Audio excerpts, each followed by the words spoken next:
Você quer ter mais visualizações e mais inscritos no seu canal do YouTube, mas você não sabe como fazer isso? Então preste atenção. Por isso eu pensei numa forma de te ajudar a ter o seu canal de sucesso. E assim foi criado o treinamento Viver de YouTube. Nesse treinamento, galera, eu revelo tudo o que eu fiz nos últimos anos para conseguir ter um canal com mais de 10 milhões de inscritos e que hoje me gera renda, patrocínios, né, reconhecimento de milhões de pessoas. E não foi só um canal que eu fiz vários canais. Inclusive canal que eu nem apareço. Todos os canais com mais de milhões de inscritos. Já pensou você dormindo e caindo dinheiro na sua conta sempre?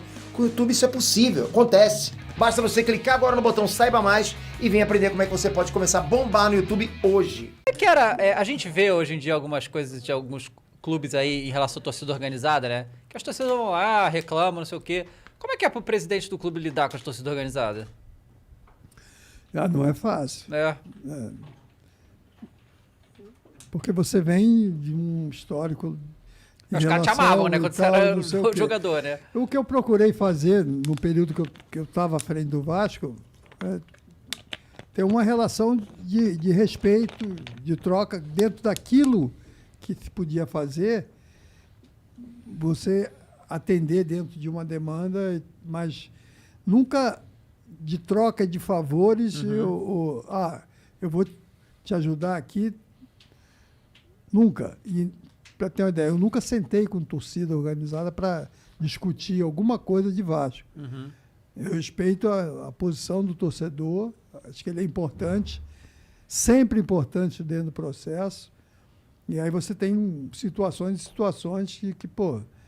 Então, sempre a gente tinha uma linha dentro do clube, principalmente em jogos em São Januário, essa coisa toda, era super bem tranquila, porque a gente tinha uma forma de você atender, né, mas atender dentro de uma realidade, dentro daquilo que não venha a prejudicar o Vasco, e ao mesmo tempo eles tinham uma participação, eles pagavam um valor, entendeu? Um valor que cabia ao Vasco, né, não ajudá-los, mas o ingresso custa R$10. Então, o Vasco arcava ali com R$3 e tal, mais ou menos proporcional a isso.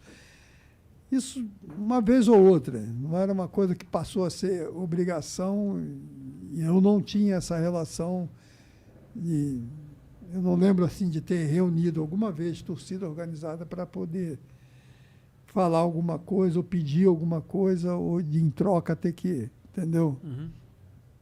Então, parece saudável isso, porque também ceder à vontade do torcedor o tempo inteiro não parece ser uma isso atitude... gera uma situação, porque com todo respeito às torcidas, você tem torcidas e torcidas. Então, eu acho que ela vai ser importante, e esse torcedor vai ser importante desde o momento, dentro dessa linha, e essa foi a minha linha dentro do clube, de respeito entre as pessoas, de troca entre as pessoas. Se você for no Vasco, hoje, se tiver alguém da minha geração, desde o varredor lá ao roupeiro do clube, até o vice-presidente, o meu tratamento era o mesmo. Eu tratava com carinho, dava atenção, tratava com respeito, porque foi assim a minha vida como jogador. Eu nunca me coloquei para ninguém chegar, eu sou o Roberto, cara. Você fala, hoje eu posso falar, porque eu já parei de jogar não sei quanto tempo. E sinceramente, eu hoje torço para que um outro jogador chegue a essa minha marca, porque é difícil, até em razão do tempo que você jogou no mesmo clube, ou no clube, né? Porque normalmente... o caso do Gabigol saiu, voltou, e hoje o jogador, quando começa a se destacar dentro de um grande clube, ele vai já embora. Entendeu? Então, a diferença também é essa, de você sair e não permanecer. Como eu fiquei 10 anos no Vasco, saí, fiquei 6 meses no Barcelona, voltei para o Vasco, mais quase 10 anos, joguei na Portuguesa, joguei em Campo Grande, voltei para o Vasco e encerrei a carreira. Então, o que é diferente hoje é isso, essa permanência, muito tempo dentro do mesmo clube. Muito difícil hoje em dia a gente ter um jogador realmente identificado com o clube, como tinha na tua época. É verdade. Porque, na realidade, hoje o garoto com 12, 13, 14 anos dentro do clube, já tem alguém observando esse garoto. E aí, hoje, você tem essa coisa do agente, que é bom por um lado e ruim por outro, que às vezes isso gera um desconforto para os lados e até para o próprio jogador. O agente está Entendeu? visando grana, né? Ele tá avisando ele também, além do Não, jogador e também, do clube, né? Mas está valorizando essa situação. Então, quando você vai, que são outros momentos, quando você vai para assinar um primeiro contrato com um garoto de 16 anos, que já está começando a aparecer, ou de repente pode vir a ser um bom jogador, ele já vai, não com o pai, como eu fui com o meu, ele já vai com um representante dele. E esse representante já conversou com o pai e já vai ter já vai ali para fatiar um percentual para essa situação do jogador. Por isso que eu considero até importante isso, essa parte administrativa e financeira do clube, porque o Flamengo consegue até fazer isso, na hora de conversar com alguém, ele está lá em cima, num patamar lá em cima, entendeu? Por que que muitas das vezes os clubes, como o caso do Vasco e de outros clubes, têm essa dificuldade? Porque a situação, tipo, é negra, é preta, você tem carência, você tem dificuldade financeira, e aí quando alguém apresenta alguma coisa, e hoje o mercado está muito assim, né? Tem uns caras que têm o dinheiro, põe ali dentro e começa a trabalhar essa coisa de ter um percentual em cima de jogador, começa a botar jogador dentro dos clubes, que muitas das vezes não são aqueles jogadores que se encaixem, entendeu? Então, quando você tem uma vida saudável, eu digo administrativamente, você pode escolher, você pode, na hora de vender, valorizar um pouco mais. Então, acho que passa por aí. Cara, como é que é a relação do presidente do clube com o técnico? Porque a gente vê muito mais o técnico hoje em dia, né? É o que dá entrevista, que fala tudo, não sei o quê. Mas toda vez que rola a demissão de algum técnico, o presidente tem que ter autorizado, né? E aí, como é que foi na sua época? Eu não acredito que você decidiu unilateralmente, né? Havia um conselho que conversava sobre essas coisas e tomava decisão. Como é que era? Não, você tem o regime é presidencialista, mas você tem, dentro dessa coisa do futebol, você tem pessoas. Tem um vice de futebol, um vice-presidente de futebol, mas você tem...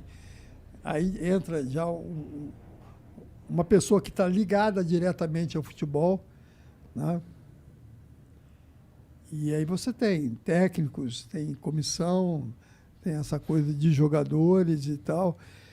Eu entendi o seguinte, que não dava para interferir muito nesse processo de... Você tem um diretor executivo. Esse diretor executivo recebia para isso. Ele tinha essa função. Então, ele estava ali para ver e buscar uma situação de um jogador ou outro e tal. E aí entra essa coisa que eu estava falando agora há pouco, com relação ao empresário. E o cara normalmente conhece alguém, um empresário aqui, outro ali, ou tem um jogador, porque aí o jogador já está atrelado a essa coisa do empresário, de botar... E aí você entra dentro de um mercado que tem jogadores e jogadores. Você tem jogadores com qualidade, você quer formar o teu time, mas você tem também uma situação administrativa que não te permite muito de buscar o jogador que você deseja ou ser realista e que você tem que trazer um jogador que você possa cumprir as obrigações. Então, é uma estrutura que é montada, mas eu sempre procurei, dentro desse período, de não interferir no que diz respeito ao futebol. Futebol, que eu quero dizer, vai ter um diretor... Campo, né? Um diretor executivo, ele vai ter essa coisa do contato com o técnico, vai ter uma conversa, tem uma comissão e tal, e dentro disso eu vou estar ali para, caso precise, e claro, ele, como o diretor executivo, vai estar dando informações, dando e passando aquilo que está acontecendo no dia a dia. Antigamente era um pouco diferente, o presidente ia para a beira do campo e tal, não sei o quê. Então, eu achei que esse caminho seria o caminho ideal para você estar ali, estar participando e, ao mesmo tempo, vivendo e vendo a coisa do futebol. Porque eu fui jogador, se eu começasse a entrar numa área que, sabe, de querer dar opinião no que diz respeito a B ou C. É claro que a decisão de um jogador ou outro passava pela gente, mas eu sempre dava autonomia para que as pessoas que estavam ali pudessem tocar. Entendi. Cara, mas quem foram os treinadores da tua época